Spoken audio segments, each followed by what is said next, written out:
Tania depression میں اپنی دوست سے ملنے چلی جاتی ہے جو کہ اس سے بھی 2 ہاتھ آگے ہے۔ وہ پہلے تو پوچھتی ہے کہ مجھے لگا تمہاری جنید کے ساتھ شادی ہو گئی ہے، تم اس کے ساتھ خوش ہوگی، لیکن تانیہ اسے صاف ہی بتا دیتی ہے کہ جنید کے ساتھ شادی تو میں نے صرف زاویہ کے نزدیک رہنے کے لیے کی ہے اور میری زندگی صرف اور صرف زاویہ کے ارد گرد ہی گھومتی ہے۔ فرینڈ تانیہ سے پوچھتی ہے کہ تم نے تو بتایا تھا کہ تمہارے ہسبینڈ کی اپنی بھابھی کے ساتھ بہت بنتی ہے اور تم نے ان دونوں کی آپس میں ایک ساتھ بیٹھے ہوئے تصویریں بھی کھینچی ہیں۔ تو تانیہ بتاتی ہے کہ ہاں کھینچی تو ہے، لیکن بس آرام سے بیٹھ کے گپے لگا رہے تھے، اس میں ایسا تو کچھ نہیں۔ پر فرینڈ کا خرافاتی دماغ کوئی آئیڈیا نکال لیتا ہے اور وہ کہتی ہے کہ تم وہ تصویریں مجھے بھیج دو، میرے پاس بہت اچھے سافٹ ویئرز ہیں، تم دیکھنا تو صحیح میں ان کی تصویروں کے ساتھ کیا کرتی ہوں اور پھر سوشل میڈیا پہ ان تصویروں کو پھیلا دوں گی۔ اس کے بعد تو ساری کی ساری دنیا کو ان کے ریلیشن پہ شک ہونے لگ جائے گا اور یہی تانیہ سے پہلی بے وقوفی ہو جائے گی۔ اس کے بعد دوسری بے وقوفی وہ کرے گی جب وہ جمیلہ کو وہ زہر دے دے گی اور اس کے بدلے میں بے شمار پیسے بھی دے دے گی۔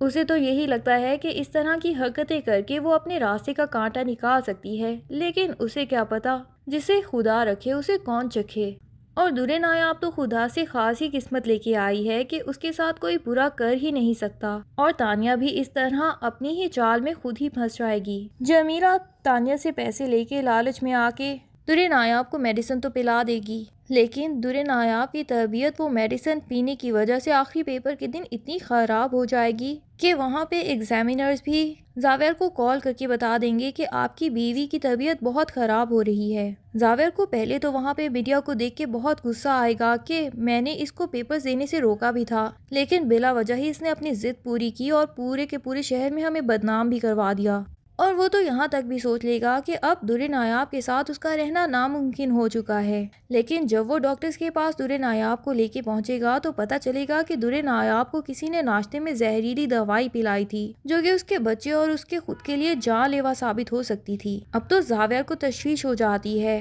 اور وہ گھر آ کے سب کو کٹہرے میں کھڑا کر دیتا ہے اور اس نرس سے بھی پوچھتا ہے کہ جب تمہیں میں نے درِ نایاب کے پورے کھانے پینے کا خیال رکھنے کا کہا ہے تو آخر یہ زہریلی دوائی اس کو کس نے پلا دی؟ نرس بتا دیتی ہے کہ صبح تو جمیلہ آپا نے زبردستی مجھے کہا تھا کہ میں تانیہ بی بی کا جوس لے جاتی ہوں، اور جمیلہ کے بارے میں تو درِ نایاب پہلے ہی زاویہ کو بہت کچھ کہتی رہتی تھی جس پہ گھر والے یقین ہی نہیں کرتے تھے، لیکن اب زاویہ اس سے بھی پوچھ گچھ کرے گا پورے طریقے سے کہ جب جوس آپ نے ہی پلایا تھا اور صبح سے وہ جوس کے علاوہ کچھ بھی پی کے نہیں گئی تو یہ بتائیں کہ اس جوس میں زہر کیسے آ گیا۔ جمیلہ پہلے تو آئیں بائیں شائیں کرتی ہے، لیکن جب زاویہ پولیس کی دھمکی دیتا ہے اور کہتا ہے کہ اس معاملے کی تو کمپلیٹ انویسٹیگیشن ہوگی اور مجرم کو پوری کی پوری سزا بھی ملے گی، تب جمیلہ تانیہ کا نام منہ سے لے ہی دیتی ہے اور اس کے بعد سارے پیسے بھی لا کے دے دیتی ہے کہ تانیہ میڈم مجھے آپ کے پیسے نہیں چاہیے، میں تو پہلے ہی کہہ رہی تھی کہ مجھے کسی کی جان لینے میں بالکل غرض نہیں ہے۔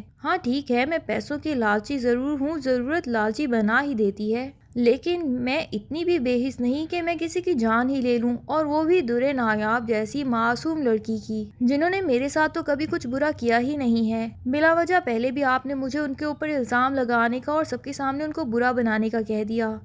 ادھر تانیہ کی فرینڈ نے سوشل میڈیا پہ درِ نایاب اور جنید کی فوٹو سے اتنی غلط ایڈیٹنگ کروا کے نیٹ پہ پھیلا دی ہوتی ہے کہ وہ بہت جلدی وائرل بھی ہو جاتی ہے اور زاویہ تک بھی پہنچ جاتی ہے۔ درِ نایاب اور جنید قسمیں کھاتے ہیں کہ ہم لوگ تو آرام سے بیٹھے تھے اور پتہ نہیں آخر پیچھے سے ویڈیو بھی کس نے بنائی، یقیناً یہ گھر کا ہی کوئی فرد ہے اور اتنی اچھی کوالٹی کی ویڈیو کسی نوکر کے موبائل سے تو بنائی نہیں جا سکتی۔ پھر لے دے کے گھر کے چند افراد ہی بچتے ہیں جنہوں نے یہ ویڈیو بنائی ہوگی، جن میں سے دادی اماں تو بالکل ہی نہیں بنا سکتی اور ماں باپ کو بھی اپنی فیملی کی عزت کی زیادہ پرواہ ہے۔ ٹھیک ہے وہ درِ نایاب سے جان تو چھڑوانا چاہتے ہیں لیکن وہ اپنی فیملی کو بدنام نہیں کر سکتے۔ جیفی تو ویسے ہی فورن ٹور پہ گئی ہوئی ہے تو لے دے کے تانیہ ہی بچتی ہے۔ اب تو زاویہ جان جاتا ہے کہ یہ جو کچھ بھی درِ نایاب کے اگینسٹ ہو رہا تھا اس میں تانیہ کا ہی ہاتھ تھا، وہ میری بیوی کو اور میرے بچے کو بھی جان سے مار دینا چاہتی ہے اور وہ اس حد تک بھی جا سکتی ہے۔ سب گھر والوں کے سامنے تانیہ کی حقیقت کھل جاتی ہے تو تانیہ بھی اس کے بعد ڈھیٹ ہو کے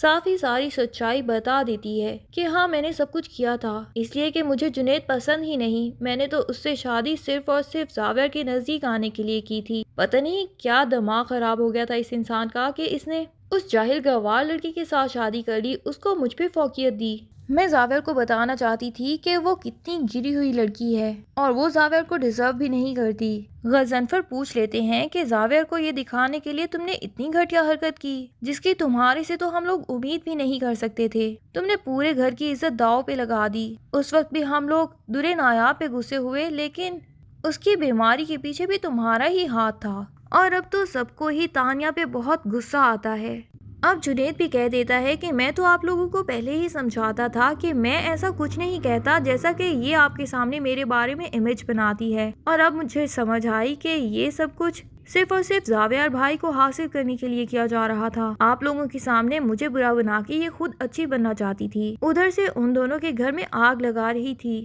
تاکہ ان کو دور کر کے یہ زاویہ کو حاصل کر سکے۔ اب تو جنید کی سچائی بھی سب کے سامنے خود بخود ہی آ جاتی ہے، اور ماں باپ جنید سے بھی معافی مانگتے ہیں کہ ہم نے تم پہ اعتبار نہیں کیا اور تانیہ کو پرایا ہو کے بھی الٹا اس کا اعتبار کر لیا۔ ادھر تانیہ کی ماں بھی وفات پا چکی ہوتی ہیں اور تانیہ کا باپ جائیداد میں سے اس کو کوئی بھی حصہ نہیں دیتا۔ تب جا کے تانیہ کو احساس ہوتا ہے کہ اس کے پاس تو رہنے کے لیے کوئی جگہ تک نہیں۔ جنید جیسا اچھا ہسبینڈ اسے ملا تھا، لیکن اس نے اس کی قدر نہیں کی۔ اس کی ماں مرنے سے پہلے بار بار اس کو ریئلائز کرواتی رہی کہ میرے والی غلطی کبھی مت کرنا، کہیں اپنا بڑھاپے کا سہارا مت کھو دو اور میری طرح اکیلی مت رہ جاؤ۔ لیکن تانیہ کے سر پہ تو اس وقت زاویہ کی محبت کا بھوت سوار تھا، اور اسے یہی لگتا تھا کہ میں جو بھی چاہتی ہوں وہ میں حاصل کر کے ہی رہتی ہوں، تو پھر زاویہ کو حاصل کرنا آخر کیا مشکل ہے؟ اور اس کو حاصل کرنے کے لیے وہ جو بھی راستہ اپنا رہی تھی اسے لگتا تھا یہ سب کچھ جائز ہے۔ اب جب کہ تانیہ کے حصے میں کوئی دولت جائیداد بھی نہیں آتی تو غضنفر اور نگار بیگم کو بھی احساس ہو جاتا ہے کہ تانیہ جیسی لڑکی کو اگر ہم بہو بنا سکتے ہیں تو اس سے تو 1000 گنا بہتر یہ درے نایاب ہی ہے، جو کہ گھر میں ہمیشہ رونق بھی لگائے رکھتی ہے، سب کے کام آنے کی کوشش کرتی ہے اور پورا گھر سنبھال بھی رہی ہے۔ تانیہ کے نام نہ تو جائیداد لگی اور نہ ہی وہ گھر سنبھالنے میں کامیاب رہی، اور کس طرح گھر کا سکون تہس نہس کر کے رکھ دیا اس نے۔ اب جا کے ان کو زاویہ کی چوائس پہ بھی اعتبار آ جاتا ہے، اور بی جان کو بھی وہ کہہ دیتے ہیں کہ آپ نے واقعی ہی زاویہ کے لیے بہت اچھی بیوی چنی تھی، کاش ہم جنید کے لیے بھی رشتہ کرتے ہوئے آپ کے ہی ذمہ لگا دیتے تو آج یہ دن نہ دیکھنا پڑتا۔ زاویہ جو کہ اپنے گھر والوں سے درے نایاب کی برائیاں سن سن کے کچھ عرصے کے لیے بھٹک گیا تھا اور درے نایاب سے نفرت بھی کرنے لگا تھا، لیکن بالآخر اسے بھی درے نایاب کی اہمیت کا پتہ چل ہی جائے گا، اور اب کی بار وہ درے نایاب کو دل سے اپنا لے گا۔ تانیہ جب بالکل اکیلی رہ جائے گی تو پھر اسے اپنی غلطیوں کا احساس تو ضرور ہوگا، اور وہ جنید سمیت سارے گھر والوں سے بھی معافی مانگے گی، اور سب سے زیادہ معافی تو درے نایاب سے مانگے گی کہ میں نے ہمیشہ تمہیں نقصان پہنچانے کی کوشش کی، لیکن تم ہمیشہ میرے ساتھ بہت اچھا رویہ رکھی۔ اب کیا تانیہ کی معافی کے بعد یہ گھر والے اسے معاف کر دیں گے اور واقعی ہی دوبارہ دل سے اپنا بھی لیں گے؟ جنید بھی اسے اپنی زندگی میں واپس لے آئے گا، یا پھر تانیہ اپنا اعتبار ہمیشہ کے لیے کھو دے گی؟ یہ سب جاننے کے لیے ڈرامے کی نیکسٹ ایپیسوڈز کا انتظار کیجیے۔ تب تک کے لیے اللہ حافظ۔ ویڈیو پسند آئے تو لائک اینڈ کمنٹ ضرور کر دیں، اور چینل کو سبسکرائب کرنا نہ بھولیے۔ Thank you.